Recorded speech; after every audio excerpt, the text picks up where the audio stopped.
Okey, baik, bismillahirrahmanirrahim. Assalamualaikum warahmatullahi wabarakatuh. Okey, apa khabar semua? Saya harapkan anda semua pada penonton setia hari ini di page Awesome Mastery. Saya ucapkan ribuan terima kasih kerana masih lagi setia bersama dengan rancangan live kita pada hari ini. So syukur pada Allah SWT. Sesi live kita pada hari Khamis dan juga Ahad So seminggu kita ada 2 kali sesi live.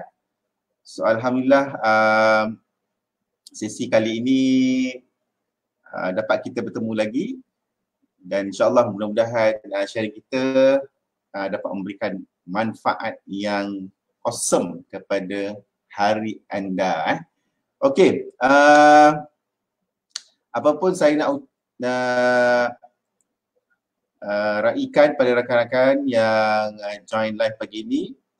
Alright, so macam biasa seperti mana yang kita lalui sesi yang lepas. Alright, siapa yang like, komen dan share. Okay, especially yang share paling banyak lah. Okay, share paling banyak di page live pagi ni. So kita akan berikan hadiah e-book secara percuma kepada anda. Alright, dan jangan lupa share banyak-banyak. Okay, so siapa yang dah join live boleh komen ready, R-E-A-D-Y, ready. Okay, khususnya kalau ada yang followers yang berada di page ataupun like page Awesome Mastery daripada Sabah. Okay, Sabah okay, special daripada Sabah. Apa lagi, komen ready sebab apa kita akan jemput, okay, saya akan jemput tetamu istimewa kita, okay, daripada Sabah.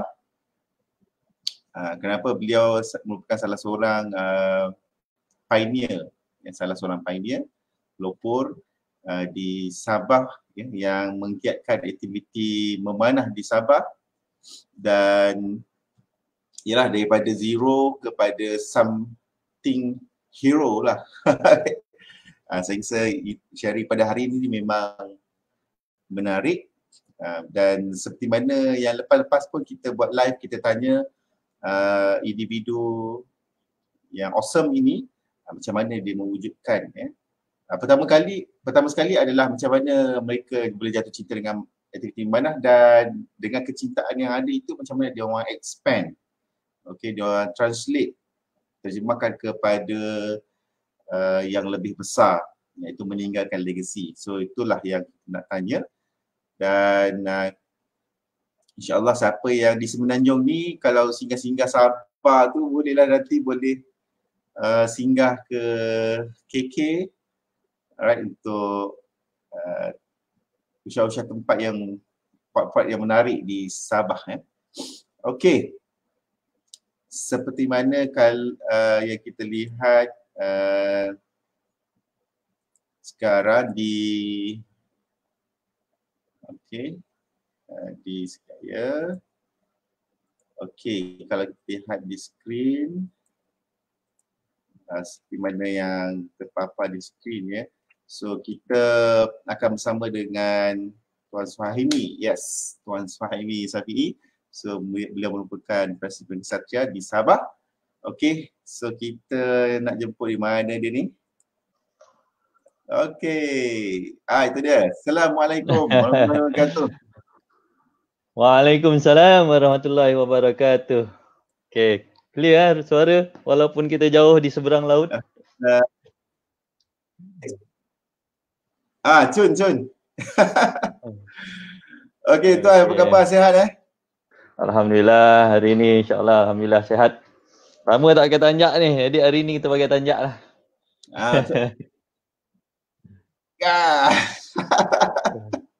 Oh, kau tidak bersimpan Jangan bini jengah kan nikah online pula ni. Okey, Tuan, macam mana? Oh, ajak sekali. Wife sekali join. Tak. Okey, Tuan, sebelum sembang pasal memanah ni, share sikit macam mana persediaan nak sambut Aidilfitri sikit ni. Masya Allah So kan. tahun ni berbeza sikit kita nak sambut Aidilfitri. InsyaAllah setakat ni tak ada apalah. Kita Macam mana persediaan di KK? je. Biasa-biasa je kan, pasang lampu lit lap je. Lepas tu kuih raya pun dah sampai semalam. Dia beli kuih raya daripada Semenanjung kan. Alright. Semua order ikut Shopee je. Oh, sing. Memanglah semua trending semua online lah sekarang. Okay. Ya.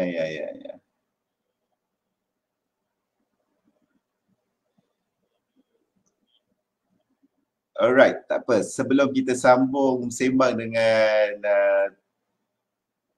Tuan Suhaimi, insyaAllah kita nak raikan kepada yang lain. Alright, selamat datang ke live pagi ni.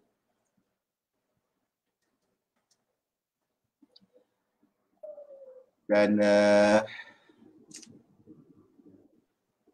alright, saya nak maklumkan seperti manalah yang kita raikan dan siapa yang live dan share banyak-banyak, kita akan berikan hadiah e-book free. Okay. Okay. Tuan Suhaimi. Ya, saya. Right. Kira tu dah tune dah tu. Ya, okay, ngam. Okay. Topik kita sembang-sembang pasal aktiviti memanah di Sabah. Sebelum kita pergi kepada aktiviti tu, mungkin kita boleh dengar sikit lah kot sharing sebagai sumber inspirasi awal. Macam mana boleh jatuh cinta dengan memanah ni? Okay. Masya Allah. Okay, bismillahirrahmanirrahim. Assalamualaikum tuan-tuan yang menonton, insyaAllah yang mulia di sisi Allah. Dan saya sebenarnya minat memanah ni pada tahun 1996 lagi. Dan masa tu dekat UTM lagi. Dan masa zaman UTM tu sampai tak berpeluang untuk memanah. Tapi dekat UTM tu alhamdulillah berpeluang untuk belajar berkuda dan belajar berenang. Okay, saya buat kebetulan saya tinggal di Kolej Tuanku Chancellor di UTM Skudai. Jadi dekat situ ada stable kuda. Ada kuda TMJ letak dekat situ kan. Kuda UTM pun ada letak situ. Jadi saya ambil peluang belajar berkuda dekat UTM. Okay, kemudian saya buat program berenang. So berenang saya buat dengan JPA 3 masa tu. Jadi saya belajar berenang. So pengetua Kolej Tuanku Chancellor masa tu, Prof. Madya Zahid Duraman. Dia galakkan lah ahli-ahli kolej semua. Kalau minat outdoor ni alang-alang dah berkuda berenang, belajar memanah. Tapi sampai kesudah tak sempat nak belajar memanah. Okay. So benda tu terkubur lah sampai saya grad, saya dah fokus benda lain sebab dekat universiti saya lebih fokus pada outdoor yang lain lah kecuali aktiviti manah lah. Naik gunung, dan berkayak lah apa, masuk hutan semua kan. Okay. Jadi sampailah saya ke UMS. Sebelum tu saya berkhidmat sebagai pensyarah dekat Shah Alam. Kemudian kita pindah UMS ikut isteri saya mengajar di UMS. Jadi kita berhijrah ke luar negara ikut isteri belajar juga. Balik pada belajar itulah yang ditakdirkannya dan kami tinggal dalam UMS. Ada pula terjumpa booth memanah dekat Tamu Gadang tahun 2015. So kebetulan memang memanah tu kita memang dah minat dah lama, semua tak ada peluang. Jadi mungkin ni peluang agaknya. Jadi kita jumpalah pergi ke booth tu. Dan masa tu Aufa yang jaga. So Aufa yang buka booth tu. Jadi saya terus tanya pada dia. 3 hari tu tiga hari tu setiap hari saya datang. Dan kemudian saya tanya dia macam mana kalau nak belajar memanah, nak buat kelas memanah ke macam mana kan, ada kelas ke yang boleh saya join.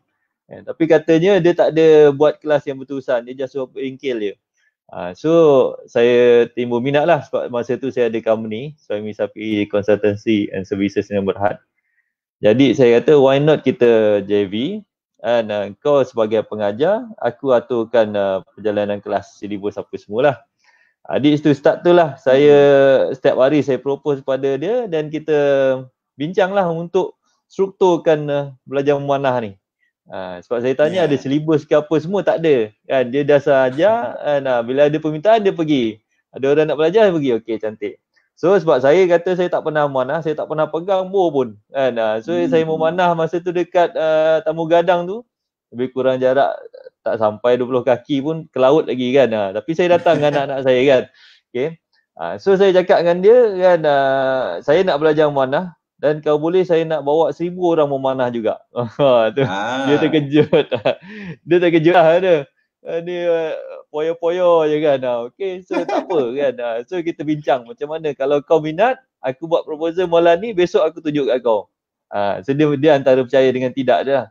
So malam tu saya buat, saya tunjuk dekat dia apa yang kita nak buat next ni. Macam mana kita nak strukturkan kelas apa semua kan. Apa yang nak belajar dekat dalam memanah tradisional ni.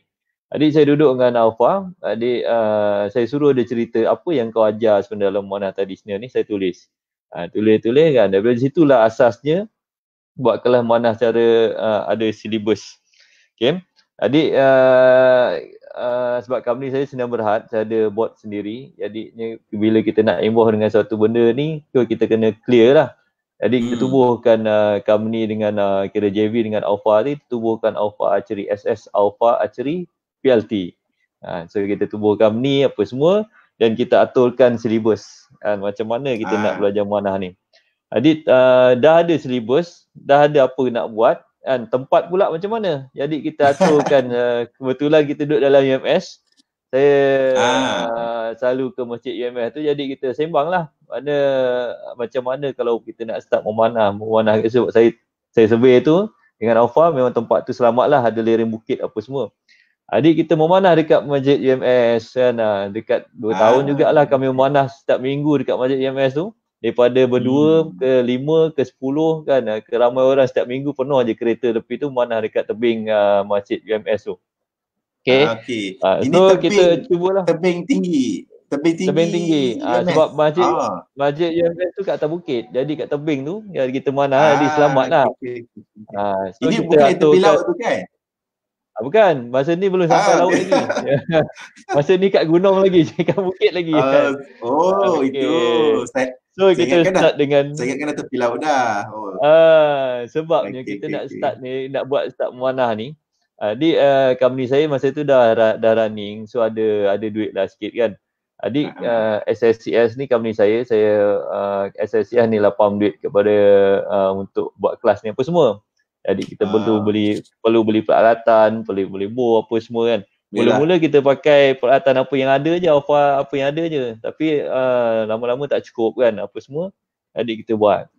Tapi masalahnya bila kita dah start ni, 2 bulan kita buat promosi free. Saya hantar surat rasmi kepada semualah kan, jabatan ke unit ke apa dalam jemput untuk memanah free dekat Masjid UMS. 2 bulan free. Kemudian kita buat kelas masa tu just pengenalan mula-mula je kan. Dan kita dapati memang tak ada sambutan langsung.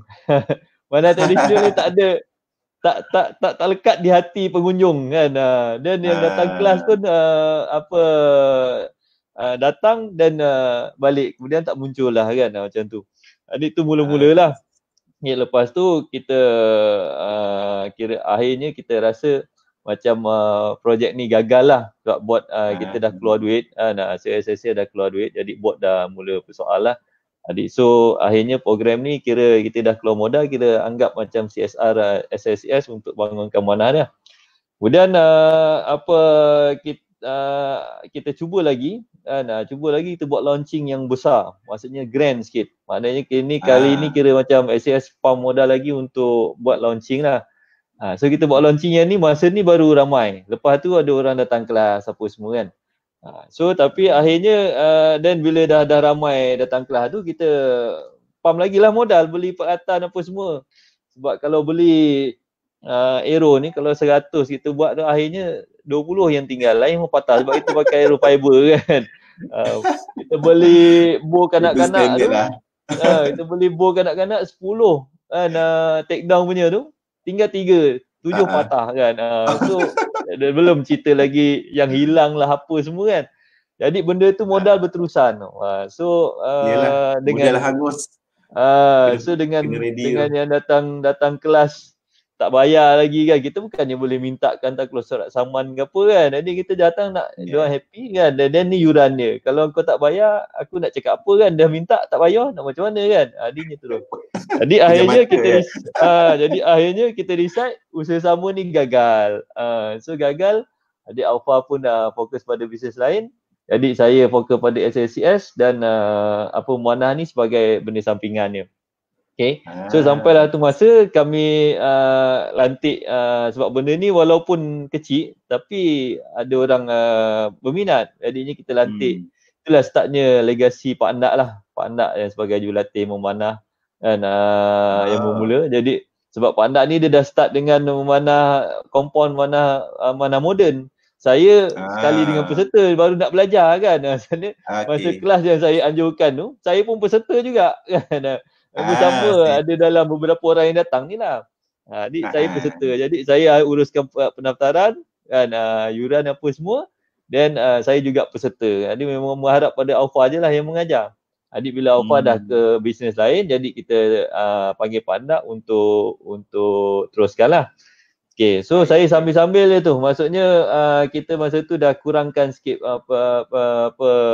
perbelanjaan. Jadinya on je lah, siapa yang ada jalan je kan. Okay, so bila dah start kelas ni, barulah timbulnya idea club. Sebab orang dah pergi kelas kan, macam company dia nak business. Jadi sampai bila company nak tampung you all cost ni. Jadi dari situlah wujudkan club. Mana sesiapa yang dah menyertai kelas ni, kesinambungan dia akan bersama-sama kan, dalam club. So masa itulah kita timbulkan idea untuk tubuhkan kelab. Ditubuhkan kelab ni barulah start lah beberapa orang kan, kemudian datanglah mula-mula orang-orang lama mula turun kan. Tapi masalah bila kelab start memang mana ada duit kan. Ada kelab ni bila dia start memang tak ada duit. Jadi kita perlukan duit untuk beli target kan, untuk maintenance kawasan kan. Dan untuk yang baru join kelas ni, mana dia terus beli bo, dia perlukan bo untuk dia orang start dulu kan, nak main-main dulu kan. Tu semua kita keluarkan lagi kan.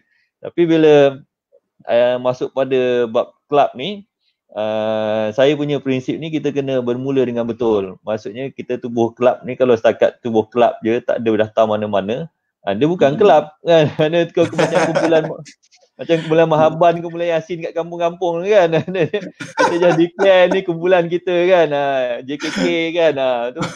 Tu bukan gelap kan. Betul lah tu. Jadi saya ambil tindakan, macam mana you nak iktiraf you punya perkumpulan sebagai ni kelab yang rasmi lah. Sebagai kelab yang rasmi kan. So saya ambil inisiatif pergi buat pembentangan dekat PJS. So PJS masa tu PJS yang lama ni memang dia sibuk dengan kelab-kelab lain lagi yang kita baru mana nak pandai sangat. Dan masa Kesatria nak daftar dulu pun setahun juga kita turun naik ke PJS. Apa yang kurang lagi ni, kenapa tak dapat lagi kan. Sampai kita dah buat penyumpaan ke sana pun masih sangkut lagi pendaftaran dia. So kita tetap teruskan. Akhirnya bila dah daftar, Alhamdulillah, lepas tu masuk PJS baru. Sekarang PJS baru ni bila saya present, ada lebih open lah. Maksudnya dia lebih semangat. Maksudnya ini yang dia nak. Sebab dia nak kelab ni mesti berdaftar dan terorganize dengan baik kan. So tu yang bila start dengan PJS, jadi kita set upkan hala tuju. Apa yang kita nak buat step by step dia kan. Kemudian daripada situ bila kita dah ni nak lagi gah ni kan, kita nak mula sebagai satu yang grand kan, satu yang besar. Jadi Allah datangkanlah sahabat yang boleh aturkan untuk berjumpa dengan TYT. Mana kita sampai jumpa TYT lah, mana saya present kepada TYT. Masa dulu tu cerita dia, kita kena tubuhkan 56 kelab untuk tubuh Persatuan Muannah Tradisional Negeri Sabah. 56 kelab tu sebut kat TYT kan. Masuk PJS baru, dia meeting balik apa semua, maknanya dah kurang. Tak sampai 56 kelab boleh tubuh persatuan kan. So ini semualah. Jadi Kesatria ni apa sebenarnya? So kalau orang tanya kesatria ni tiba-tiba muncul apa kan. Okay, sebenarnya kesatria ni idea untuk penjenamaan asalnya. Ni cerita mula dia. Ni kita nak jenamakan. Maksud kita nak kumpulan manah ni. Saya masa menyertai memanah tradisional ni, saya tak tahu pun dekat luar ada, kat daerah-daerah lain ada pemanah tradisional aktif. Aufa kata ada, tapi semua ni dah gantung bor, kebanyakan dah gantung bor katanya. Dah tak aktif lah mana dekat kampung kan, kat pintu rumah je. Tu info yang saya dapat. Memanah seorang-seorang. Mana seorang-seorang kan. Jadi bila daripada situ saya kata kan, so bila kita dah set up, kalau dah set up dengan saya ni, kita akan cuba yang terbaik lah untuk jadikan dia diiktiraf dan besar. Itu yang bermulanya penyenamaan ni. So you nak jenamakan pemanah Sabah ni pada saya kan. Macam mana kan bila pergi pertandingan kat luar apa semua, tak ada pun masa tu pemanah Sabah yang bawa bendera Sabah kan, satu tim apa kan. Okay. Jadi saya fikir kan, so kita buat penjenamaan. Mana penjenamaan memanah Sabah ni, kita bagikan satu nama kan. So kesatria contohnya, pemanah, bila lepas ni orang sebut kesatria Aceh je, adalah pemanah Sabah. Tu idea asalnya. Okay, sebab saya tak tahu asal lain. Sebelum share lagi, kesatria tu apa nama penuh dia? Kesatria tu kesatria. Kesatria je. Okay. Dia bukan singkatan lah. Bukan singkatan. So memang masa tu kita meeting kan. So idea tu diterima untuk nama kesatria. Jadi kita nak nama kesatria Aceh kan. So bila idea penjenamaan ni, asalnya idea penjenamaan tau, kita nak bagi nama dulu. Lepas tu kita nak bincang nanti, bila dah establish, kita bincang macam mana, apa identiti kesatria, dan kita nak bincang seragamkan syllabus apa semua kan. Jadi asalnya kita nak konon-kononnya lah kan, maknanya ada nama kan.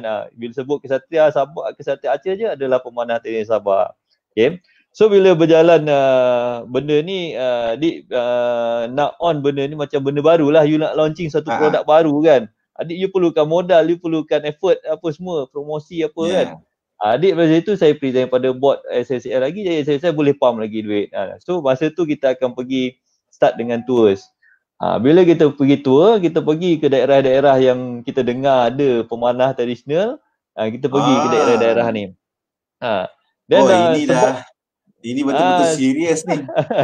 Itulah sebab pergi tours ni kan, satu lagi sebab dia, bila kita buat kelas dekat KK ni kan, ada yang ada family daripada Sepitang datang, tu saya ingat lagi, datang pagi, datang mana, lepas tu tengah hari balik Sepitang semua, ada pada Kota Belud kan. Jadi dari situ dia kata kita tak mampu nak tour mengajar manah kat setiap daerah ni, dan kesian pula dekat orang yang jauh-jauh nak minat manah.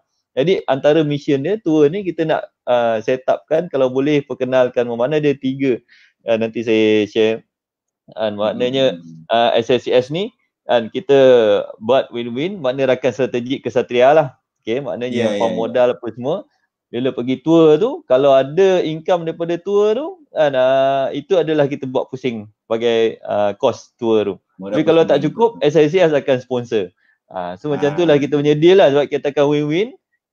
SSCS bantu duit, kemudian kesatria boleh online aktiviti dia. Okay, jadi so tour tu tahun berapa? Tahun 2017.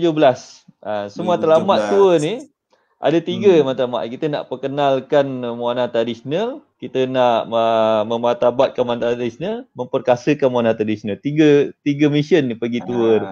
Adik kita pergi sana di Sabah, di daerah-daerah di Sabah lah. Berapa lokasi? Berapa lokasi yang dah kita pergi disasarkan Tawau.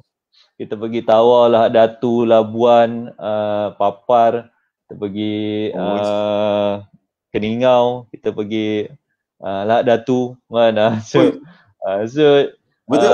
Jauh lah. So kita memang pergi sana. Dengar boleh tahan ni. Memang kita buat masa mula-mula tu. Saya Sabah ni saya tak berapa tak berapa pro lah dia punya geografi dia.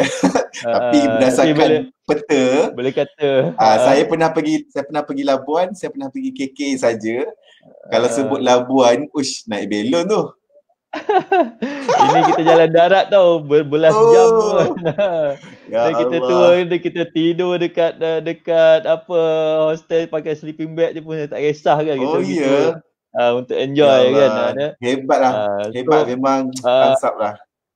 dalam masa tu kita sampaikan mesej apa kita nak buat sebenarnya, mana hala tuju mana tadi di Sabah ni. Jadi dapatan daripada tour ni lah kita tahu ada kelab-kelab lain, contoh macam kelab Petra di Tawau, sebenarnya dia orang hebat, ada grup besar juga rupanya dekat Tawau yang mula-mula kan. Tu jadi bila tu kita dapat info lah. So dapat info then kita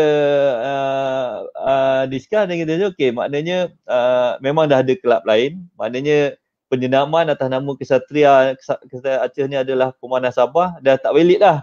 Sebelum ni kalau tak ada kumpulan-kumpulan lain kita boleh wujudkan Kesatria ni sebagai jenama, tapi bila dah ada dekat Tawau dah ada Petra kan. So adik kita tak ngam lah, ahli Petra pun dah apa tiba-tiba nak kena namakan aku Kesatria kan macam tu kan.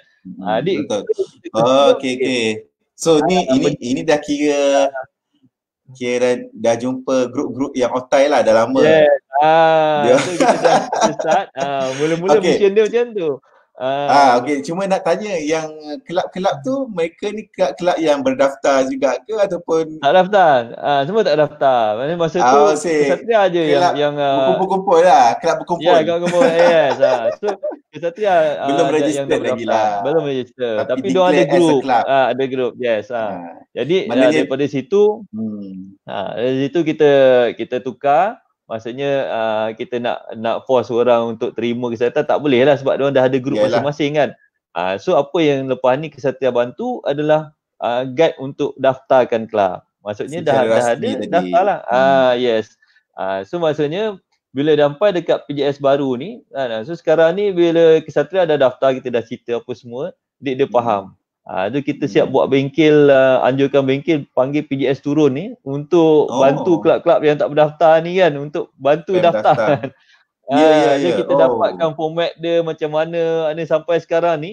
Nak daftar ni kalau buat betul-betul tak sampai dia punya SOP tu dalam 2 minggu kan akan diproses kan. So sekarang ni dah ada Erosa apa semua. Jadi saya pun dah ambil inisiatif hari tu bincang dengan PJS ni memang support habis. Jadi saya dah buat format, tinggal tukar font merah dalam perlembagaan, logo, alamat, senarai EJK je. Lain semua tak payah tukar, tinggal buat itu dan hantar ke PJS untuk PJS pertimbangkan untuk ditubuhkan. Tu jadi sekarang dah mudah berbanding Kesatria dulu turun naik mana kita dah lalu jalan susah. So kita dah ada jumpa jalan shortcut, jadi kita pemudahkan urusan orang insya-Allah. Jadi so itulah sekarang ni yang Kesatria bantulah mana-mana kelab yang nak daftar, mana yang nak berhubung dengan saya tanya pasal pendaftaran kelab, insya-Allah boleh. Okey. So tadi saya jadi nanti dulu. Tuan ni betul semangat tu Tak ada handbrake betul. Okey. Cuma saya nak simpulkan apa yang tuan share tadi. Maksudnya saya nak pergi bahagian kesungguhan tuan dengan tim pergi buat tour, road tour ni. So road tour sampai yang tuan kata tidur tepi jalan, sleeping bag semua. Masya Allah, saya rasa ini dengan kesungguhan yang ada macam ni, saya rasa tuan dengan tim memang ikhlas.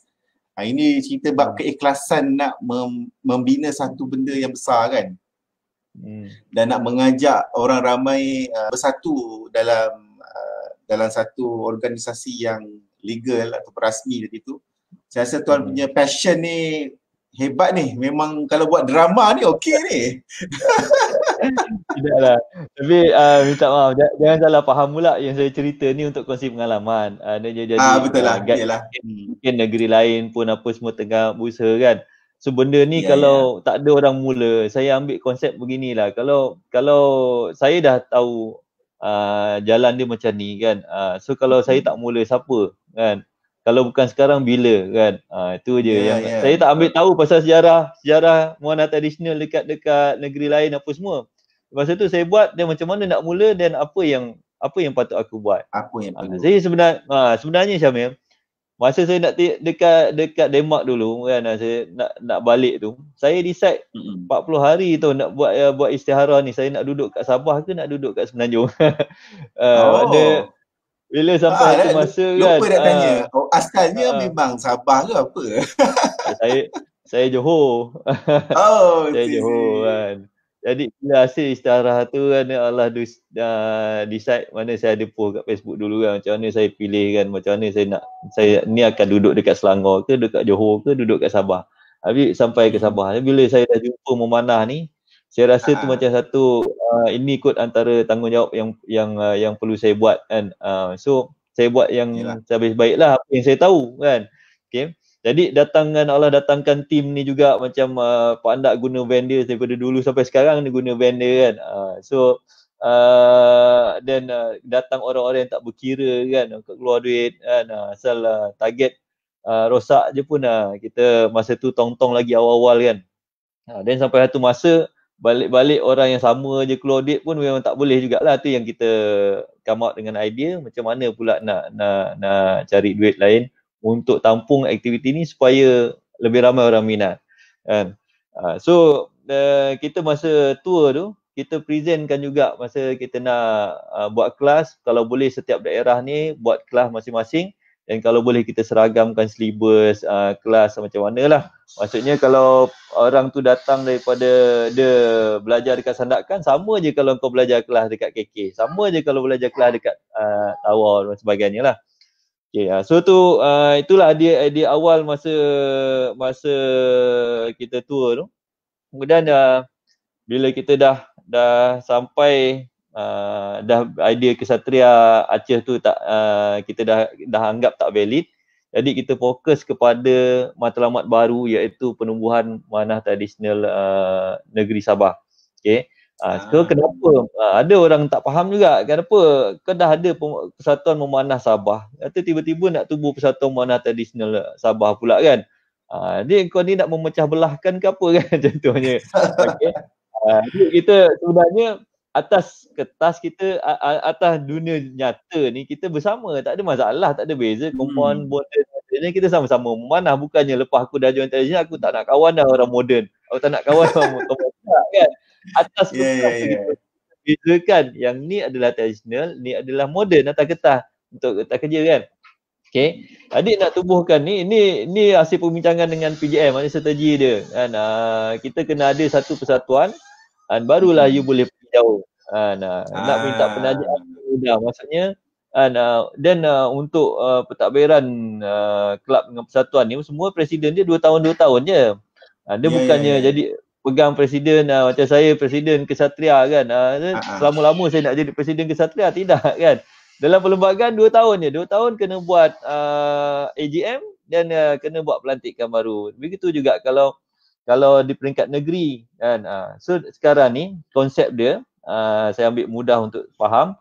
Setiap untuk menubuhkan Persatuan Memanah Tradisional Negeri Sabah, you kena ada gabungan sekurang-kurangnya 3 ke 4 persatuan daerah. Untuk menubuhkan persatuan daerah, you kena ada gabungan sekurang-kurangnya 3 ke 4 kelab di setiap daerah tu. Jadi so tu itulah dia. Jadi sekarang ni matlamat dia itulah tukar, maknanya mission untuk ke arah penubuhan Persatuan Memanah Tradisional Negeri Sabah.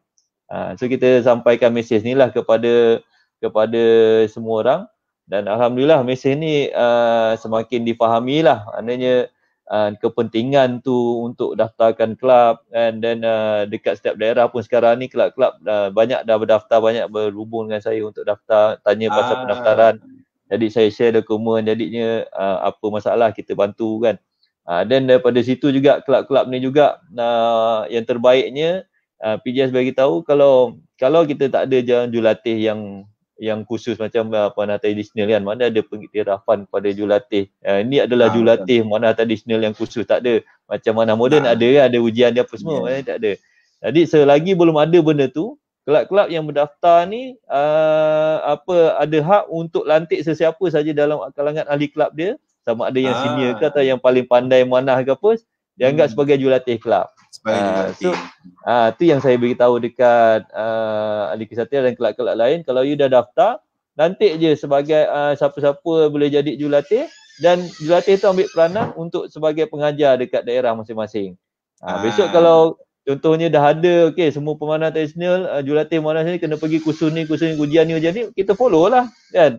Betul. So at least dah ada. So tu yang kita sharekan lah. Tapi apa pun perjalanan ni. Tapi apa pun proses yang Tuan cuba cadangkan kepada pemanah di Sabah ni, basically kalau macam pemanah moden pun mereka lalui proses yang sama lah kan. Itulah mungkin. Maknanya aktiviti memanah macam moden ni, yang recurve, compound, yang masuk competition semua, mereka dia ada structure yang sangat solid. Jadi kalau kita nak naikkan image memanah tradisional ni kepada tahap yang sedemikian, so maknanya kerja-kerja documentation kelas persatuan ni seperti yang Tuan sebut lah. Kita kena mula somewhere. Betul. Saya clear nampak apa yang Tuan punya vision. Bagi saya ini sangat awesome dan saya kalau duduk Sabah saya tu saya akan join. Sebab dia menaikkan image dan maknanya sebab ramai je yang ada juga saya dengar lah yang kata memanah tradisional ni kita tak diiktiraf lah apa semua kan. Jadi kita saya banyak start dengan sembang-sembang macam tu je lah. Pengiktirafan ni saya start dengan sijil kelas asas memanah tradisional ni. Macam mana nak pengiktirafan kan. Jadi kita nak minta peringkat negeri ke peringkat negara ke susah. Jadi kita atur kepada kelab sendiri je, senang. Maknanya itu yang kita guidekan, kita presentkan dekat kawan-kawan semua. Kalau kita ada persatuan negeri contohnya kan, negeri Sabah, negeri lain kita tak ni terpulang pada masing-masing lah. So negeri Sabah ni kalau ada sijil yang khusus, itu pun dah cukup pengiktirafan yang bagus juga. Maknanya kelas you dah buat ikut silibus kan. Dan apa yang dipelajari dalam kelas ni adalah ini dia. Maksudnya dah ditetapkan ikut silibus yang khusus. So peringkat negeri besok nak keluarkan sijil yang diiktiraf peringkat negeri dah tak ada masalah. Sebab tu pentingnya silibus kan. Betul. Bila contoh sekarang kita tetapkan kelab memanah kesatria kan. Once you dah join kelab memanah kelas asas memanah tradisional daripada kesatria ni, you akan belajar benda-benda ni. Saya tulis semua tu silibus tu dekat sijil. So maksudnya benda ni you dah tahu. Benda ni you dah tahu. Keselamatan, tata keselamatan, tempat, peralatan apa semua you dah tahu. So makna kalau lepas ni kalau you tertangkap memanah anjing dekat bandar ke apa semua kan. Maksudnya saya boleh decide dia ni adalah ahli kesatria dan dia dah pernah menyai kelas asas kesatria. Kelas asas kesatria dia dah tahu benda ni tak boleh dibuat. Ini bukti dia, ni sijil dia, ni sijil yang kita dah keluarkan. Ni. So kalau dia buat juga tu bukan salah kesatria, apa salah kelab tu masalah dia. So kalau individu nak ambil tindakan kepada individu tersebut. Itulah bendanya. Benda ni kira okey lah sebenarnya kan. Dan itulah idea yang kita dah buat ni. Dalam masa tempoh kita nak perkenalkan ni, kita join juga booth-booth masa 2017-2018 tu rajin kesatria keluar. Ada je persidu kat masjid apa semua kan, kita selalunya dijemput pergi untuk buka booth dekat sekolah ke apa semua, kita pergi untuk memperkenalkan. Lepas tu mission yang pertama memperkenalkan benda tradisional ni. Pada orang yang tak tahu jadi tahu. Kemudian kita nak mission yang kedua tu memartabatkan ni tu dah kena ada pengiktirafan yang khusus. Ni you belajar you ada standard yang cantik kan. Kemudian yang ketiga memperkasakan, maksudnya you kena unite. Jadi ada satu persatuan amanah tradisional Sabah dan kelab-kelab ni semua adalah kelab-kelab berdaftar bahawa ada persatuan daerah, ada persatuan negeri. Mana kita well organised dekat negeri Sabah. Ni saya cerita negeri Sabah je. Sabah kawan-kawan negeri lain ke negara kat ambil hati lah. Mana saya kat Sabah, mana saya anggap ni tanggungjawab saya. Saya campak kat Sabah ni, saya kena buat menyumbang sesuatu kat Sabah ni kan. Sebab ni lah. Saya just buat ikut flow je lah, insyaAllah. Betul. Saya teringat dengan sharing kita buat live tempoh hari bersama dengan Dr. Zulkarnain, Dr. Zul daripada JB. Masa tu pun baru-baru lagi aktiviti memanah dekat JBs, dan doktor ada share first time buat aktiviti memanah dekat masjid, lepas tu polis datang tau. Itulah dia. Orang report. Yelah, bukan apa, sebab bila benda ni tak di-recognize, orang dan kita kena faham aktiviti memanah ni sebenarnya by definition, kalau tengok definisi Dewan Bahasa pun, DBP, dia define panah ni sebenarnya adalah satu senjata. Betul. It's a weapon. So kalau benda ni tak di-declare secara legal dalam kita punya akta ke undang-undang kan, kalau macam aktiviti sukan memanah moden yang recurve memang dah as a title athlete semua, jadi kalau buat kat masjid rasanya orang tak berreport lah kot. Sebab image memanah tu dah sampai kata, orang dah tahu dah kalau fashion dia punya image macam ni, okey, tak membahayakan. Tapi bila time traditional, Allah, ini apa benda kan. Sebab kita tak boleh nak buktikan apa-apa. Contoh kalau katalah orang kata polis datang kan, okay, you mana? Saya jaga keselamatan. Apa bukti kau jaga keselamatan? Apa knowledge yang kau tahu kan? So bila kita dalam satu kelab yang berdaftar, kelab ni dah ambil tanggungjawab besar tau. Ahli-ahli dia memanah ni semua, dia akan pastikan ahli-ahli dia dah ada tahu disiplin memanah, tata keselamatan. Adiknya pihak keselamatan, okey, boleh buktikan. So sebab tu dia tak boleh kan, kalau kata orang ni belajar memanah nak pergi merompak pun tak boleh cakap apa ni aktiviti kelab kan. So kalau tak ada kelab, dia boleh anggap macam tu kan. So tapi kan saya nak share satu pengalaman saya secara personal lah. Dr. Zul bila cerita sebenarnya saya teringat saya punya pengalaman saya sendiri. Saya pun pernah jadi macam tu tau. Okay. Ini awal-awal dulu.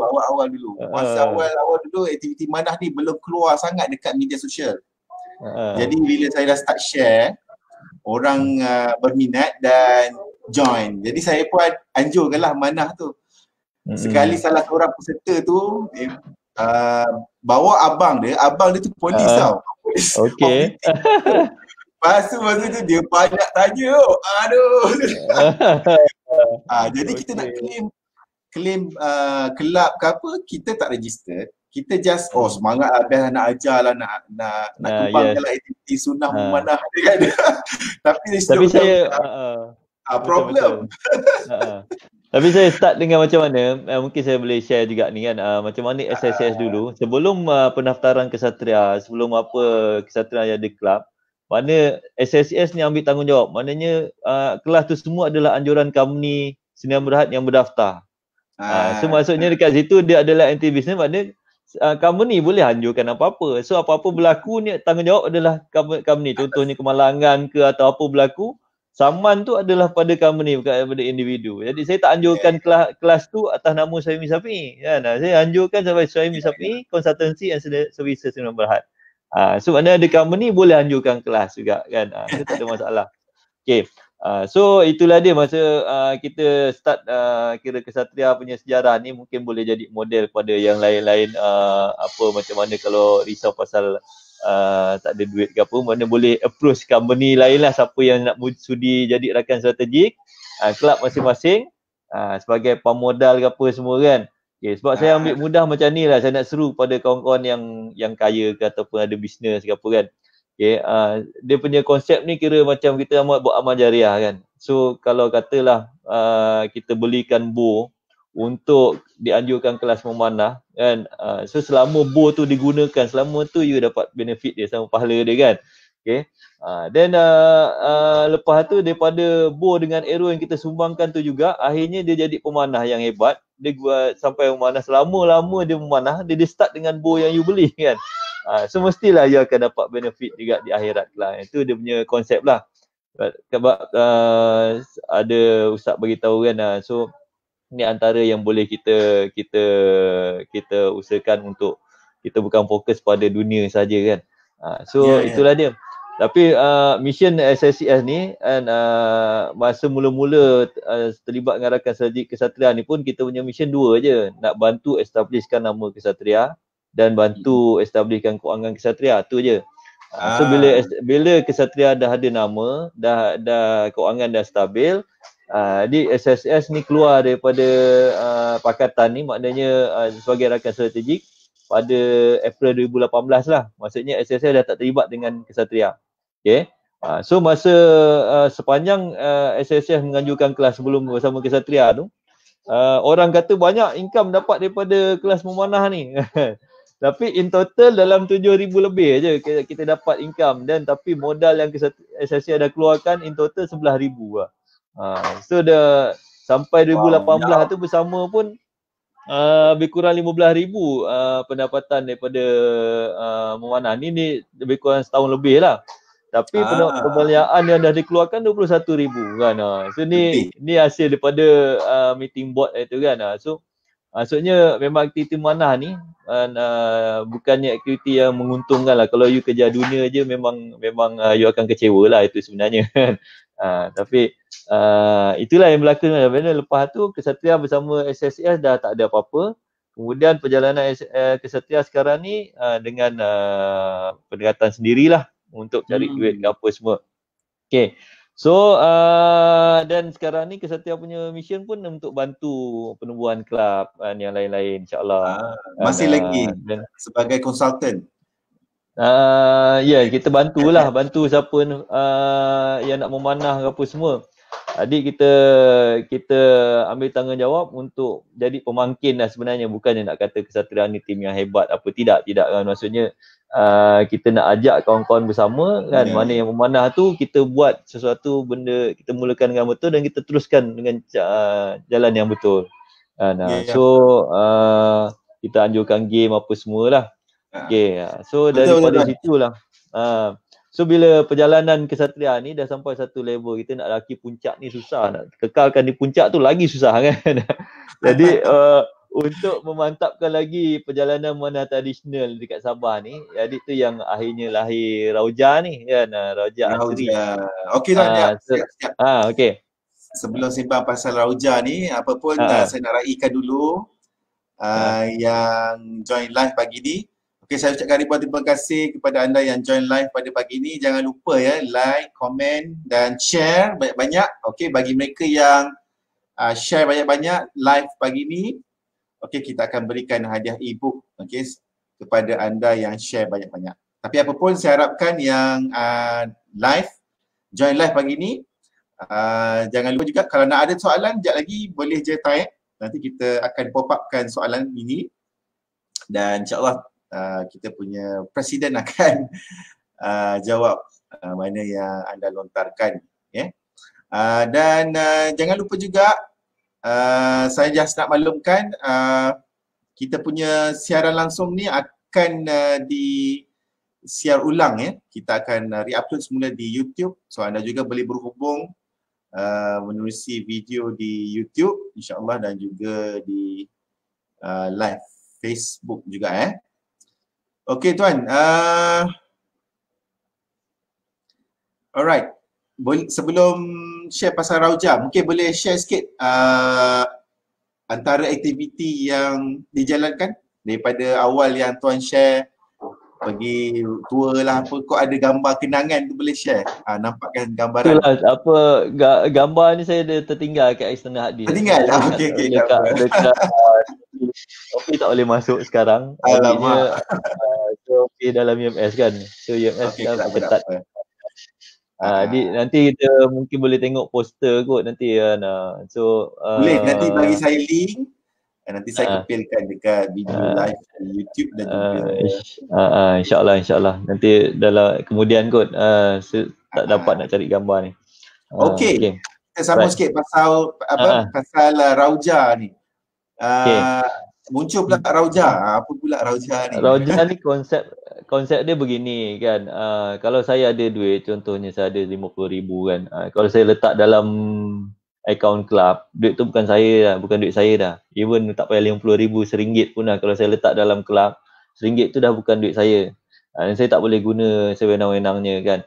Even though kita guna untuk memang tujuan dia untuk memanah kan, untuk pembangunan memanah ni, tapi orang boleh petikai kan. Contohnya macam kita kelab Ksatria kan, dia aero dengan bor rosak ke apa, Bor yang SSS beli dulu semua kita bagi kat Kesatria. So bila benda tu perlukan maintenance apa semua kan, kita akan guna duit club untuk maintenance apa semua kan. Lepas tu masa aktiviti ni bila dah ramai kan, so orang start petikai, mungkin ada apa salah guna duit ke apa semua, masya-Allah kan. So tu ujian lah, benda tu datang. Jadi even pengajar kita macam mengajar memanah ni, macam saya kalau ceramah kat luar 2 jam 500, tapi kalau saya mengajar memanah ni, pagi sampai petang dengan praktikal dengan kat panah apa semua pun RM70, RM50 je kita untuk duit poket kan dapatnya kan. Tapi itu pun orang petikai juga kan. Bila petikai macam ni kita jadi tak sedap walaupun duit kelab tu kita guna untuk yang betul untuk urusan pembangunan memanah ni, tapi dia boleh menimbulkan fitnah kan. So kalau walaupun kita buat benda betul tapi orang boleh buat tanggapan yang salah. Jadi daripada situlah lahirnya Rauja. So Rauja ni kita ada, alhamdulillah ada partner saya yang faham duit. Adiknya apa saja yang saya nak guna untuk pembangunan memanah tradisional ni, saya guna atas nama Rauja. Jadi kalau kata saya ada duit, saya nak beli target face rosak, saya beli anytime. Saya nak target bat rosak, saya beli anytime. Apa benda saya nak guna, saya nak bayar jurulatih yang terlibat suka hati saya berapa banyak nak saya nak bayar kan. Tak ada siapa nak petikai, sebab tu ada sebab saya salah seorang buat dalam Rojak Archery ni. Dia senang. Jadi benda tu kira senang cerita, Rojak ni adalah company yang menguruskan. Company. So company ni kira kita tak nak declare rasmi sebagai rakan strategik dengan Kesatria, tapi kita adalah support Kesatria. Ya, macam contoh sekarang kita Rauja buka arena dekat arena memanah tradisional UMS kan, kat dalam UMS. Okay. So yang dapat benefit siapa? Ahli Kesatria. Ahli Kesatria boleh ada peluang memanah kat sana. Walaupun berbayar, berbayar sebab apa, nak jaga maintenance apa semua tu. Kalau nak harap pada duit kelab je untuk support, mana mampu kelab kan. Then kalau kita kata collect macam dulu kan, just buat collection apa semua, ada yang tak bayar, ada yang bayar kan. Jadinya pening kepala kat situ nak dari segi pengurusan untuk memanah tradisional ni. Jadi bila ada Rauja ni semua faham, Rauja adalah bisnes. So kita dah buka tempat tu, kita dah pump beli kontainer, beli target bat apa semua, maintenance tempat tu semua kita dah set up semua, dia dah buat. Okay. Kita pump duit kat situ, kau datang bayar pun bukannya banyak pun kan, RM10 boleh guna satu hari memanah kat sana kan, memang berbaloi lah. Jadi kita dan ahli Kesatria pun ada diskaun lagi kan. So maksudnya Rauja ni kira uruskan untuk bantu Kesatria. Kalau Rauja ada extra duit, kita taja lagi ahli Kesatria, contohnya pergi ke pemilihan Makau hari tu, kita ada taja juga. So apa aktiviti Kesatria, Rauja taja bagilah 100 ke 200 ringgit ke apa kan untuk support kan. So itu je kan. Mana aktiviti-aktiviti ni sekarang ni dekat arena memanah tradisional tu semua tu Rauja yang set up. Jadi kita minta kerjasama dengan kerjasama Kesatria. Walaupun ahli Kesatria yang terlibat sebagai pengajar tu Rauja bayar. Ni kita bayar bagi allowance apa semua kan. Dan tak ada siapa boleh petikai. Ni sebab duit Rauja, bukan duit kelab kan. Satu benda yang menarik lah, saya nak share juga benda ni, point ni kepada kawan-kawan yang dah ada kelab yang berdaftar tu semua. Dan berhati-hati, maksudnya dari segi nak menguruskan duit kan. So sebab saya pernah terkena kan, kita dapat duit pada booth, contoh kita jaga booth masjid kan.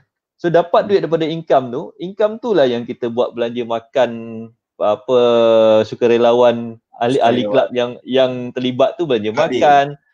Dan kita asal-asal ada allowance, kita boleh bagi RM10, RM20, kita bagi duit. Asal perlu duit minyak, kita bagi daripada income yang kita dapat tu lah. Tapi bila 2019 saya kena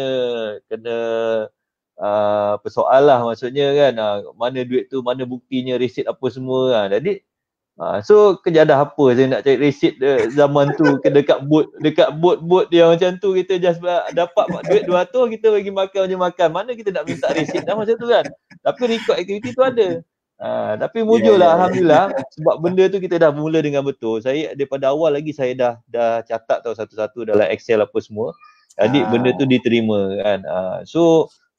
Bila diterima Alhamdulillah. So saya nak nasihatkan lah kepada ambil peluang ni pada kelab-kelab yang berdaftar tu kan, hati-hati sebab jangan guna kalau boleh resit semua simpan kan. Sebab ahli ni kadang-kadang mula-mula dia baik kan, ada satu masa mungkin dia tak setuju dengan kita, so itu jadi peluru untuk membunuh kita pula kan. Saya nasihatkan kawan-kawan lah kan, sebab tu bila dah ada Roja ni, Roja dapat duit berapa, Roja belanja berapa kan, tak ada orang boleh petikai. So macam tu. So kira macam third party lah yang inject. Yes, duit ni kan. So duit kelab, okay baru bincang apa benda kan. Okay. So saya rasa maknanya Raujan ni sebagai inilah funding kepada aktiviti mana sekarang lah. Dekat Sabah ni insyaAllah Raja dengan kerjasama Kesatria. Maknanya kalau dulu kelas tu dianjurkan Kesatria, sekarang ni dianjurkan oleh Raja. Kita dah bincang itu, Raja akan bagi berapa persen ikut keperluan masa tu. Sebab kalau dianjurkan Kesatria, orang petikai, orang baca pula kan, ni peserta berapa ramai ni, berapa income, lepas tu duit tu ke mana, apa semua kan. Tengok duit tak ada ni, Suhaimi lah songlap contohnya kan. So benda-benda macam tu akan timbul. Inilah makan apa semua kan. So benda tu susah, jadi leceh kan. Alhamdulillah saya hanya pada Allah lah saya minta pertolongan apa semua kan. Sebab saya ada anak apa semua, insyaAllah kan, RM1 pun saya takkan bagilah benda haram pada anak saya makannya. Tapi Alhamdulillah tu semua ujian. Maksud ujian yang saya lalui. Ujian dalam organisasi. Kalau tak ada organisasi memanah pun kat mana-mana memang adanya. Yes, ada macam-macam nanti kan, kena kan apa. Kelab memanah berkumpul tadi tu pun kalau pun ada juga. Betul kan, betul. Ini apa tak lagi kelab, yang berdaftar. Tak payah kelab memanah ni kan, JK masjid pun boleh kena kan. Okay lah, betul. Jadi benda macam ni lah kan. Jadi saya ambil kesempatan ni ingatkan lah kepada kawan-kawan semua kan, jangan ambil mudah benda-benda macam ni. Nanti bila orang petikai susah. Jadi bila ada Roja ni, sekarang ni kira kita dah buka tempat dekat dalam UMS ni, Alhamdulillah. Tempat tu cantik. Okey tuan, sekejap. Okay. Kita nak raikan sekejap. Yang first, terima kasih yang live dan komen. Saya nak pop up ni. Syuhaidah. Sempat join kelas memanah Tuan Suhaimi sebelum PKP. Alhamdulillah. Terima kasih banyak. InsyaAllah. Alhamdulillah. Terima kasih banyak. Okey. Yang kedua, Muhammad Fuad Samatra. Ini nama orang Sabah ke apa ni? Alhamdulillah. Okay, terbaik. Apa pun maknanya orang semua menghargai lah Tuan punya passion ni. Sebab saya dalam kelas ni kan, konsep kelas ni kita teruskan. Masa Roja anjurkan kelas ni apa semua pun, kita cakap maksudnya kita sebagai pemanah ni kan, bukan semua orang boleh jadi pemanah kan. Semua orang tahu pasal memanah ni, tapi tak semua orang boleh jadi pemanah. Even you kata you minat memanah ni, tapi kalau Allah tak izinkan kan, sampai bila-bila pun you takkan memanah. So maksud bila you dah sampai level boleh join satu-satu kelas kat daerah, tak kisahlah kelas Kesatria, kelas kat daerah mana, ke negeri mana ke, dah join tu maksudnya ada something, maksudnya Allah dah pilih you sebagai pemanah kan. Okay, you adalah orang terpilih sebagai pemanah, mesti ada sebab dia kan.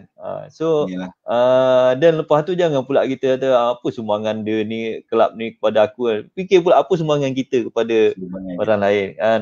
So even kalaupun kita tak mampu nak menyumbang, kita jadi inspirasi pada orang lain pun. Contohnya tengok Ustaz Syed memanah, jadi inspirasi memanah. Aku nak jadi memanah macam Ustaz Syed, hebat lah memanah. Contoh kan. Okay, Ustaz Zainuddin memanah hebat apa semua kan. Itu pun dah buat pahala pada dia kan. Sebab dia jadi inspirasi, jadi model pada orang lain kan. So ada yang join kelas saya apa semua, bila saya beritahu kan, you jadi inspirasi, aku dah memanah ni cerita memanah ni apa semua kan. Jadi memanah. Okay. bila orang tu minat memanah sebab tengok you memanah, insya-Allah adalah pahala. Allah akan Maha Kaya bagi pemurah bagi pahala kan. Jangan pula kita sibuk berapa pahala apa semua kan. Okey, itu urusan Allah. Yang penting keikhlasan kita tu macam mana kan. So okey, Datuk point tuan ni sama dengan kita punya tetamu yang lepas, Dr. Zul. Dr. Zul pun sebut pasal benda yang sama lah, maksudnya kita jadi role model dan berdasarkan niat kita lah. Dan actually kita tak ada bezakan manah tu moden ke apa, itu teknikal saja. Tapi Dr. Zul pun sebut pasal actually, that's good point.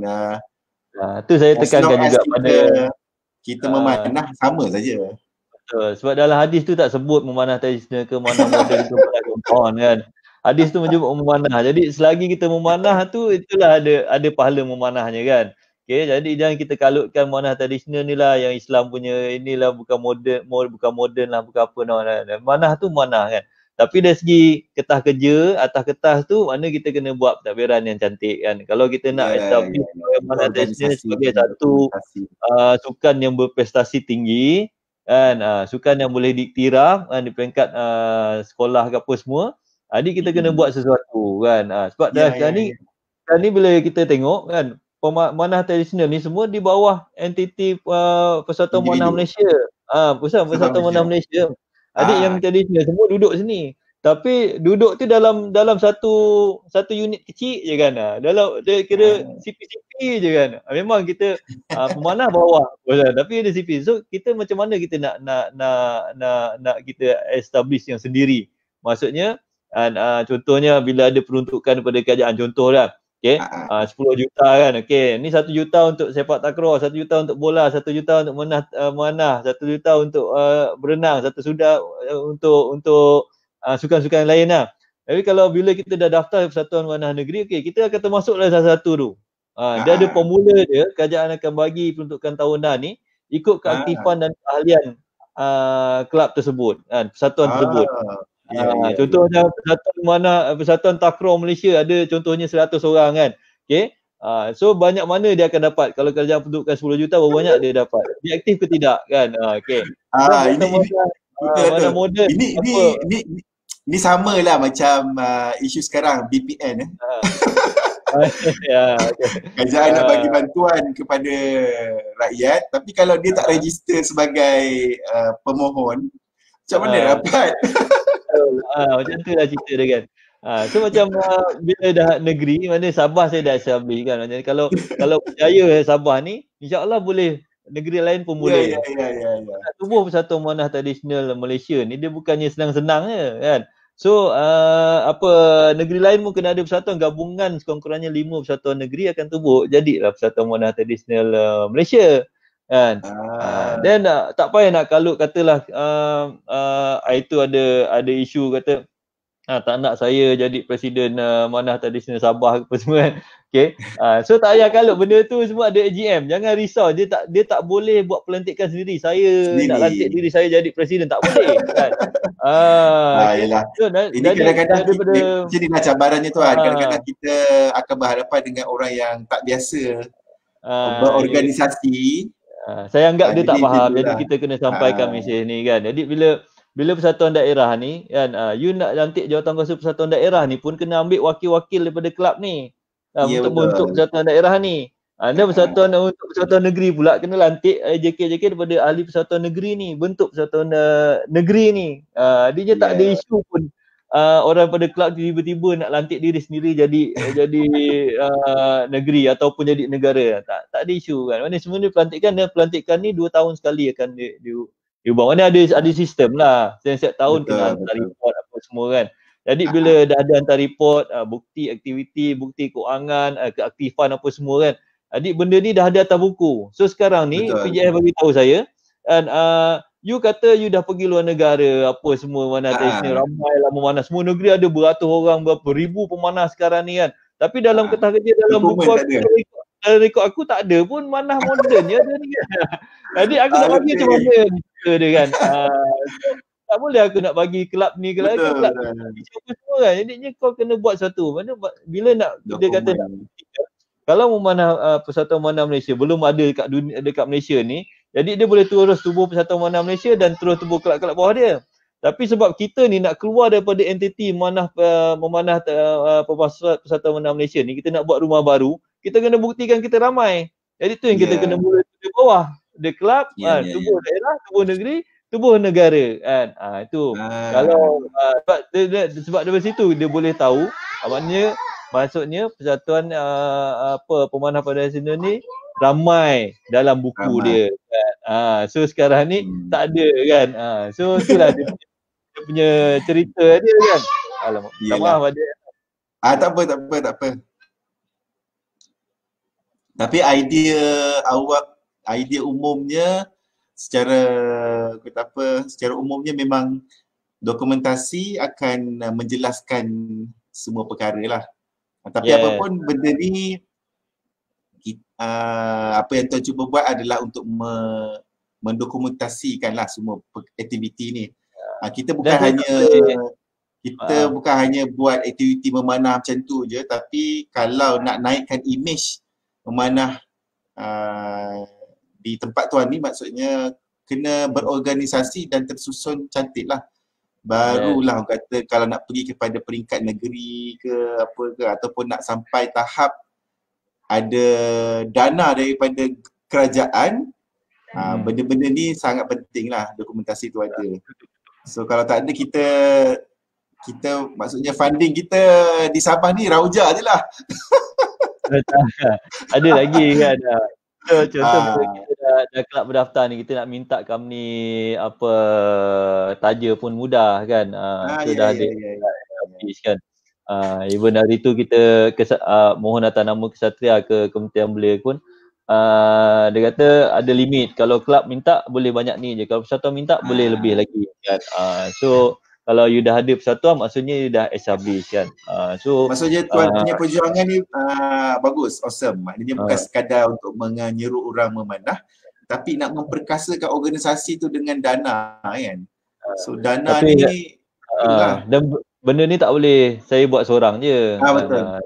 Sebenarnya dah 2015, ujung 2015, 16, 17, 18, 19, 20, dah 5 tahun ni. Penat sebenarnya buat benda ni kan. Nanti botak-botak kepala saya kan. tapi alhamdulillah kan. Saya seronok kan bila sekarang tengok kan, semua daerah macam di Sepitang dah ada spek buat kelas, di ada kelab berdaftar, Kemterah buat kelas, Petra ada buat kelas. Maknanya warga Sabah ni ikut daerah masing-masing, kalau kata nak belajar memanah, cuba cari dekat tempat daerah masing-masing dulu, ada ke tidak. Kalau tak ada, baru datang ke ODEC kan. Even kalau peserta pemanah tu datang kat tempat kami pun, kita ajar memanah, kita insist dia, kalau tempat kau tak ada grup memanah lagi, kami akan ajar, dan lepas tu kau aturkan kami datang buat demo. Buat demo untuk panggil ahli-ahli datang, dan supaya dia nampak apa memanah tradisional, dan lepas tu kau teruskan. Saya share benda ni sebab bila orang yang teruskan, orang pengasas ni lagilah pahala dia macam Masya Allah kan. Betul. Bila you dah mulakan, dan lepas tu semua orang memanah dekat tempat you, semua tu adalah asbab you yang mulakan, Masya Allah, berapa banyak pahala lah kau dapatkan macam tu. Kita kena cemburu benda macam tu kan. Ada juga orang dekat Kota Belud, contohnya ada tapak memanah di Kota Belud, Paka-Paka kan. Dia ada tanah luas, ada tanah untuk memanah. Jadi walaupun dia tak memanah, tapi dia allow semua pemanah di Kota Belud, siapa berminat, ahli kawakit datang memanah kat sana kan. Walaupun dia pergi melancong apa semua, dia tak pahala memanah kan. Tu saya cemburu macam tu kan. So benda-benda macam tu lah yang kita patut cemburui kan. Usaha-usaha orang macam ni yang kita patut patut rasa cemburu lah. Bukan cemburu atas kerja yang dibuat apa semua kan. Macam ni kita usahakan ni kan. Ni jalan dia. Saya nampak kan. Saya cuba buat, aturkan, ajak yang lain-lain. Bukannya niat nak tunjuk hebat ke apa ke kan, nak tunjuk kuasa ke apa kan. So itulah cerita dia kan. Dan kata ustaz pun, kalau kata kita tahu apa nak buat tapi kita tak ada kuasa, kita tak jadi ketua kan. So benda tu belum tentu boleh laksana. Jadi tu yang saya jadi presiden Kesatria ni, saya tahu apa nak buat dan saya ada kuasa, saya cuba buat. So Tapi walau macam mana pun bila dah ada Roja ni kira macam dah di penghujung rancangan lah. Saya dengan Kesatria pun dah dekat 5 tahun kan. InsyaAllah ada, sekarang ni dah ada legasi-legasi yang lain yang insyaAllah boleh teruskan lah perjuangan ni. Sebab yang penting dah semua dah faham lah pasal ni. Okay, Alhamdulillah. InsyaAllah. Saya pun dah buat kelas dekat Kesatria ni, kita tubuhkan lagi mana-mana ahli-ahli kesatriaan komputer tu kita iktiraf sebagai jurulatih Kesatria macam tu. Dan kelab-kelab lain pun boleh buat benda yang sama. Sebab once you dah berdaftar, you tak payah nak segan silu dan nak mengiktiraf ahli siapa yang komputer, dia adalah jurulatih kelab masing-masing kan. Bukan nak kata tunjuk hebat Kesatria ni mengiktiraf jurulatih lah apa semua, tak. Jadi kita sebagai kelab berdaftar kan, kita boleh beritahu organisasi kita kan, siapa yang layak untuk jadi jurulatih untuk bantu kelab kita menaikkan lagi nama kelab dan aktiviti kelab kan. Rancakkan lagi aktiviti lagi. Sebab once bila you tak ada jurulatih kan, kawan tu nak mengajar pun, aku bukan jurulatih, aku orang baru dalam mana ni, segan aku lah. So bila kita dah bagi motivasi faham, aku dah olehkan kau sebagai jurulatih, kau berperanan sebagai peranan. Jadi dia pun rasa bangga, okay, aku sekarang jurulatih, aku layak untuk tegur. Dia cara tam dia salah, ni cara pandang dia salah ni kan. Dan ni keselamatan salah ni, aku berhak tegur sebab aku jurulatih Kesatria. Macam tu. Betul. Lain pun sama kan. Dalam kita punya bengkel hari tu pun kita bincangkan tata keselamatan. Maksudnya kalau ada kehadiran jurulatih Kesatria itu, makna kawasan mesti tip-top. Makna tak ada isu keselamatan. Jurulatih kena peranan, tempat tu selamat ke tidak. Ya betul, mengurangkan risiko tu. Sebab sekarang pun penting risk management pun kena ada dalam memanah. Ini company besar pun ada satu department untuk risk management. Kalau memanah ni kalau tak ada risk management ni, aduh, masuk paper kita. Kita kena faham juga pasal pandangan umum. Maksudnya biasanya yang jadi ancaman kepada pemanah ni adalah bukan pemanah kan. Contoh saya memanah dekat Masjid Yamil, dah dekat 2 tahun memanah sana, tapi akhirnya yang bukan pemanah pula yang declare ni tak selamat ni memanah. Macam mana kalau orang tengah sembahyang dekat Masjid Yamil tu terpacak panah kat arrow kat kepala dia kan, macam mana kan. Masya-Allah. Dia punya anggapan tu macam panah tu peluru torpedo kot, boleh lepas tu boleh sebab bekerja naik sikit kan. So dia kejar target tu. Panah ni selalunya jadi ancaman keselamatan kepada kita tau. Ada kita nak manah elok, manah kat selamat ni betul. Situasi ni saya pernah nampak ada penganjuran aktiviti di Padang kan. And then datang seorang individu ni menegur. Jadi semua orang tengok, apa pula dia ni tegur, kira macam dahsyat lah. Sembang dengar je telinga ni panas, baru dia cakap saya ni jurulatih recurve kan. Jadi saya dengar lah. Itu sebenarnya pengiktirafan, bukanlah kata apa nak tunjuk siapa, tapi kita menjaga keselamatan, mengurus risiko dan sebagainya lah. Tapi apapun conclusion saya lah, saya nampak tuan ni macam dalam cerita Ip Man lah. Ip Man lah. Aduh, Akbar tidaklah ada. Saya cuma berusaha yang terbaik. Memang boleh buat drama ni bersiri. Saya ambil konsep artis. Ambil konsep hadis ni kan, kita mudahkan insya-Allah, orang insya-Allah Allah mudahkan urusan kita kan. Okey tuan, kita ni dah sembang dah sejam dah ni.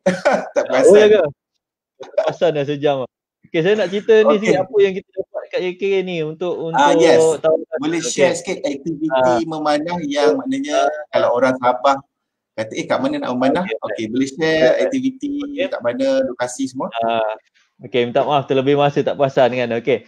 So yang memanah dekat KK ni boleh dialur-alurkan untuk datang ke arena memanah tradisional di dalam UMS, di pantai UMS, di Odek kan. Okey, boleh datang kat sana dan bila PKP ni dah okey baru okey lah boleh datang lah. Mungkin sekarang ni tak kira lagi. Dan kita ada kat sana range tu masuk je kat dalam UMS tu, kata nak mana, insyaAllah dia akan guide pergi ke pantai UMS, pergi ke Kodek. Dekat situ akan nampak pondok arena manah tradisional UMS tu. Dan yang kedua, kita dekat situ kita berpeluang untuk manah statik. Manah statik ni pada jarak sehingga 70 meter kita ada range kat sana. Nak manah 10 meter, nak manah 20 meter, 30, 40, 50 sampai 70 meter. Dan kita juga ada manah dinamik, mana kita dah sediakan checkpoint untuk checkpoint memanah berayun, nak rasa experience manah berayun, kan, nak manah duduk atas kayu yang diayun, kan. So manah dinamik ni ada 3, kan, sama ada pemanah bergerak ataupun pemanah bergerak, target bergerak, pemanah statik ataupun kedua-duanya bergerak. Semua boleh rasa ni kalau datang ke arena. Okay. Dan kalau tak ada bow, kita boleh sediakan bow, kan. Bow dengan arrow kita sediakan, tak ada masalah. Sewa murah aja, RM10 dia boleh pakai satu hari, kan. Okay. Dan kelas untuk ni kita tetapkan kita punya KPI kelas asas yang kita anjurkan ni, you datang tak tahu memanah, balik you dah ada experience korang memanah berjalan dan berlari. Maksudnya you datang tak tahu apa-apa pasal memanah, balik you dah boleh memanah berlari. Okay. Itu yang kita punya konsep Sliver tu. Pagi kita akan ajar teori, kan, kemudian kita akan belajar memanah 7 step, kan, apa semua. Kita belajar tata-tata keselamatan apa semua, kan, bow apa yang sesuai, arrow apa yang sesuai, macam mana kita nak memanah apa semua, kan. So lepas pada tu complete sesi 1 pagi, sesi 2 petang, kan, dan selesai. You dah boleh jadi pemanah yang diiktiraf, kan, sebagai pemanah tradisional yang mengikuti kelas. Okay. Dan ada juga yang berminat untuk buat anjur family day, kan. Okay. Kita alu-alukan juga, mana you datang, salah satu aktiviti dia adalah memanah. Mana kita akan buatkan game, mini game untuk dinamik apa semua. You datang nak buat barbecue ke apa semua, kita boleh sediakan tempat. Nak kanopi, kita boleh sediakan kanopi, kan. Dan salah satu aktiviti dia adalah memanah dekat pantai UMS ni. Okay. Jadi nak buat sukaneka ke apa semua, sekarang dah tak musim dah nak main sukaneka tiup tepung apa, kan. Kita buat sukaneka, buat game manah tradisional. Contoh macam ada 10 orang, ada 100 orang, kita pecah 10 kumpulan. Setiap kumpulan ni kena pergi ke 10 checkpoint yang berbeza, kan. Dan dia akan memanah ikut grup masing-masing. Setiap checkpoint ni akan kumpul markah. Dan lagi seronok lah. Dan checkpoint ni pun berbeza. Ada checkpoint berayun apa semua. Dan kalau tak tahu, kita akan start mula tu saya akan bagi briefing macam mana manah tradisional ni, tata-tata keselamatan dia, dan lepas tu terus praktikal main game. Okay, game di tempat yang terkawal. Okay, sama juga kalau berminat nak invite kami datang ke tempat tuan-tuan perempuan pun boleh, kan, ke sekolah ke taman ke, ada kita buat taman, buat family day, kita datang. Okay. Tim kami akan datang survey dulu, pastikan tempat tu selamat ke apa semua, baru kami setuju untuk anjurkan aktiviti manah di tempat tu, kan. Kalau kata tempat tu tak selamat, bayar mahal pun kami tak terima, kan. Keselamatan diutamakan. Okay. Dan kalau ada kelab-kelab yang tak ada tempat nak buat game, kan, so boleh runding dengan kami, mana kita datang dekat, aturkan game dekat arena. You just datang bawa peserta, kita bagi taklimat keselamatan, kita aturkan game, tempat apa, target bat apa semua kita sediakan. Okay. Mana kalau yuran tu RM30, kita decide lah berapa ringgit yang kelab tu nak, berapa ringgit yang akan dibayar kepada Rauja, kan, untuk menguruskan tempat tu. You datang berlenggang dan main game sampai result. Result kita bagi pada penganjur akan tentukan hadiah apa, kan. Itu pun kita buat servis tu. Okay. Sebab benda dah ada, kita dah beli banyak target bat apa semua, dan selama mana you datang manah tu pun insyaAllah, kan, kita semua akan dapat benefit lah. Okay. So combat archery pun ada, kan. Kalau nak main game combat archery, kita boleh main dekat pantai UMS tu, kan. So boleh packagekan sekali, kan, nak main combat archery, kan. Tak pernah memanah, jangan risau, kita akan ajar, kita ada equipment yang sesuai untuk beginners, dan lepas tu kita bagi guide. Kalau berminat lagi, kita sarankan join kelas. Dah join kelas ni memang you datang dekat ODEC tu untuk kita buka setiap hari tu, 7 hari seminggu, 8 pagi 5 petang setiap hari. You datang memanah je lah bila-bila. Kalau kata hari tu jam, tak nak balik dulu, nak pergi mana, pergilah, kan. Hari Minggu, hari cuti apa semua, memang kita buka je kecuali hari raya. Okay. So tu peluang yang ada lah dekat Sabah ni. Jadi dengan apa yang Allah dah bagi, kelebihan yang Allah dah bagi dekat kita untuk KK ni, tak ada alasan lah kalau tak nak memanah, kan. Okay. Just datang je tempat tu. Dan saya dapat arena tu pun bukannya atas kapasiti saya ni siapa-siapa ke ataupun saya ni kaya ke atau ternama, tidak kan. Tu semua Allah yang gerakkan. Okay, apa yang berlaku dalam hidup kita ni kan, semua tu datang daripada Allah kan.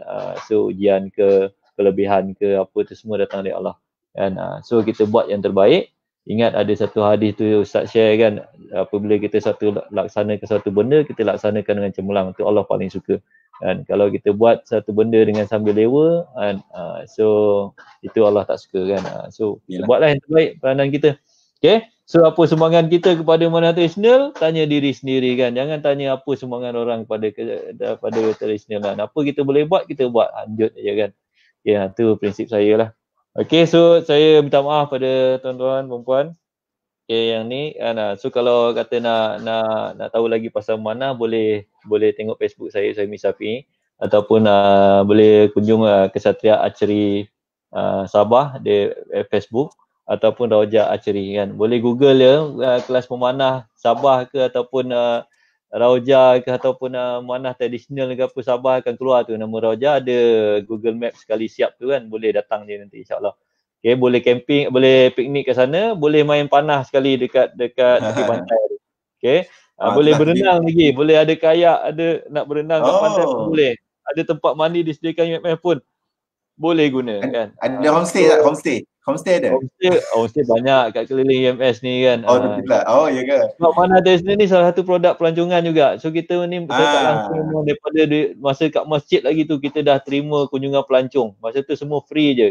Siapa datang Manah kita bagi free, pelancong datang kita bagi free. Rosak aero apa semua kita tanggung sendiri. Okay. So dekat sekarang ni kita dah ada arena, pelancong datang Manah apa semua, sebab kita nak benda tu menjana pendapatan juga kepada ekonomi Sabah. Ekonomi.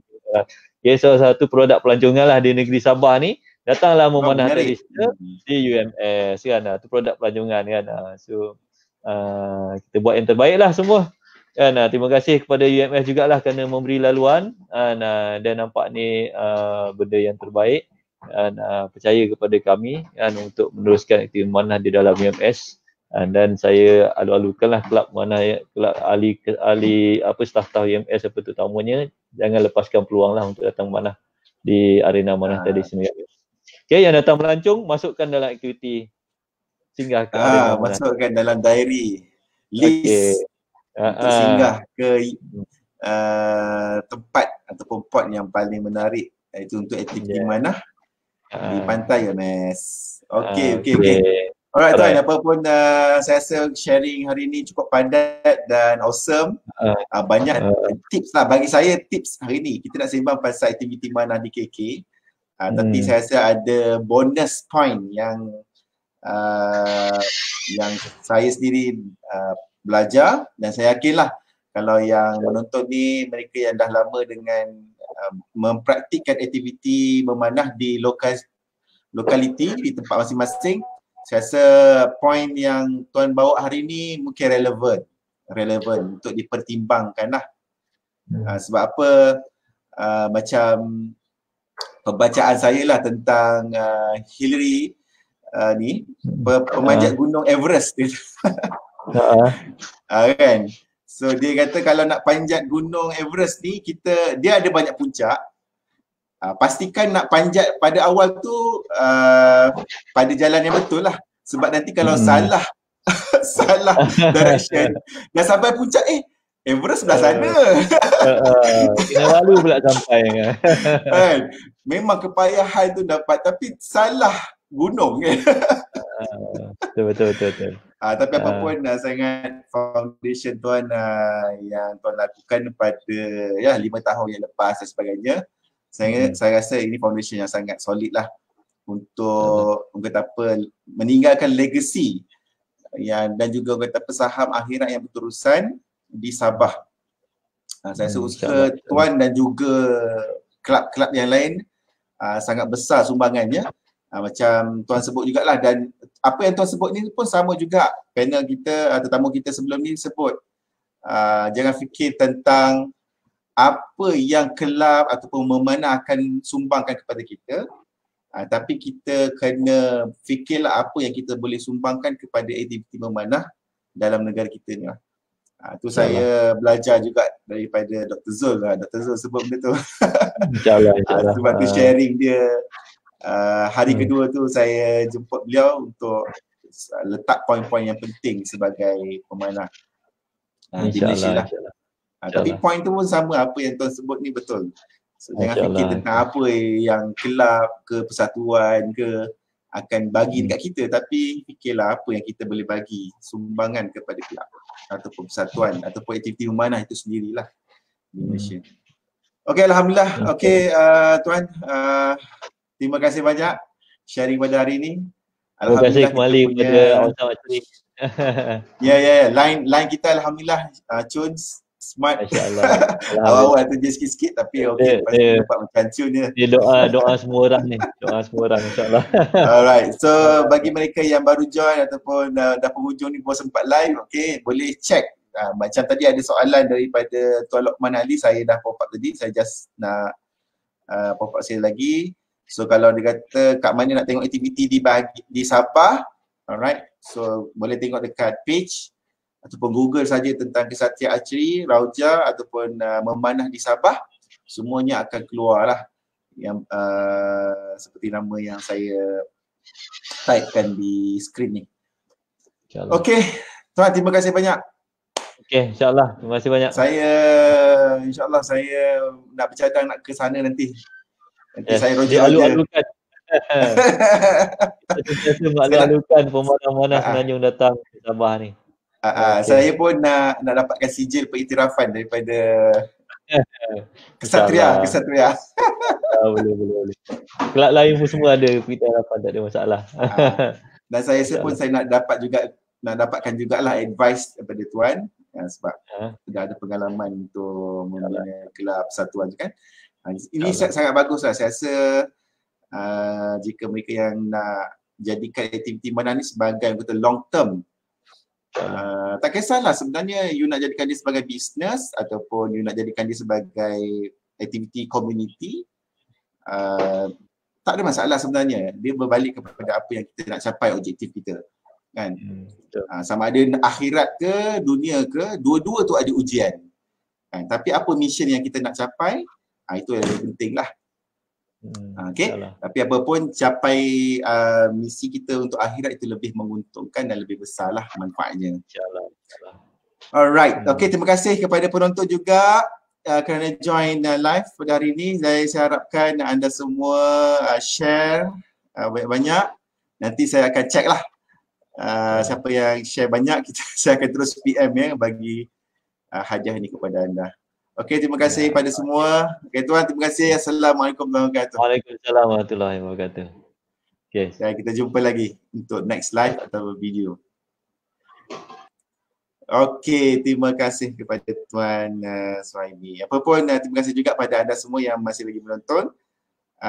Dan saya harapkan anda teruskan setia di rancangan kita di live stream Facebook.